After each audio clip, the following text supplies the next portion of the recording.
किसी नगर में एक सेठ रहता था। उसके पास लाखों की संपत्ति थी, बहुत बड़ी हवेली थी, नौकर चाकर थे, फिर भी सेठ को शांति नहीं थी।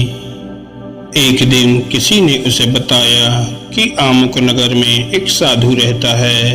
वह लोगों को ऐसी सिद्धि प्राप्त करा देता है कि उसकी मनचाही चीज मिल जाती है। सेठ उस साधु के पास गया और उसे प्रणाम करके कोई निवेदन किया, महाराज, मेरे पास पैसों की कमी नहीं है, पर फिर भी मेरा मन बहुत अशांत रहता है।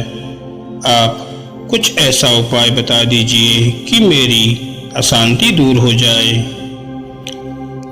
सेठ ने सोचा कि साधु बाबा उसे कोई ताबीज दे देंगे या और कुछ कर देंगे जिससे उसकी इच्छा पूरी हो जाएगी, लेकिन साधु ने ऐसा कुछ भी नहीं किया।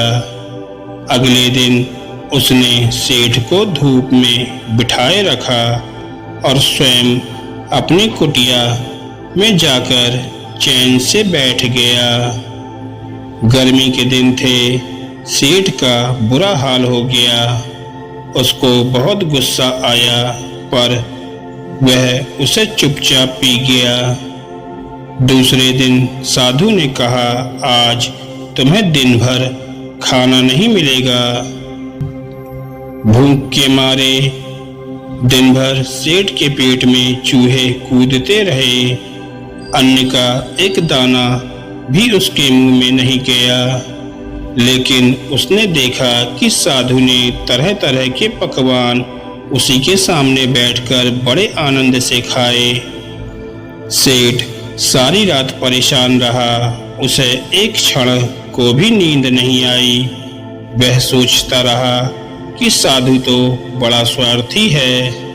तीसरे दिन सवेरे ही उठकर उसने अपना बिस्तर बांधा और चलने को तैयार हो गया। तभी साधु बाबा उसके सामने आकर खड़े हो गए और बोले, सेठ, क्या हुआ? सेठ ने कहा, मैं यहाँ बड़ी आशा लेकर आपके पास आया था, लेकिन मुझे यहाँ कुछ नहीं मिला। उल्टे ऐसी मुसीबतें उठानी पड़ी जो मैंने जीवन में कभी नहीं उठाई। मैं जा रहा हूँ। साधु हंसकर बोले, मैंने तुझे इतना कुछ दिया, पर तूने कुछ भी नहीं लिया। सेठ ने विस्मय भाव से साधु की ओर देखा और बोला, आपने तो मुझे कुछ भी नहीं दिया। साधु ने कहा, सेठ, पहले दिन जब मैंने तुझे धूप में बिठाया और स्वयं छाया में बैठा रहा, तो इसके जरिए मैंने तुझे बताया कि मेरी छाया तेरे काम नहीं आ सकती।